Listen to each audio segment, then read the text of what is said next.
দেখুন বন্ধুরা, আমি কালো জিরে দিয়ে দিয়েছি, কালো জিরে, কাঁচা লঙ্কা আর রসুন।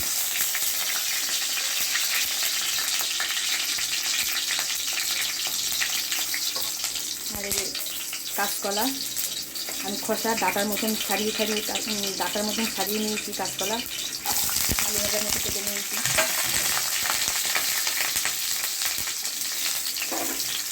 এবার এটাকে আমি সুন্দর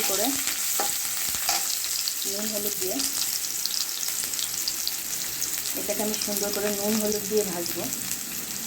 ভাজার পরে ভাজা যখন হয়ে যাবে এটাকে মিষ্টি দেবো।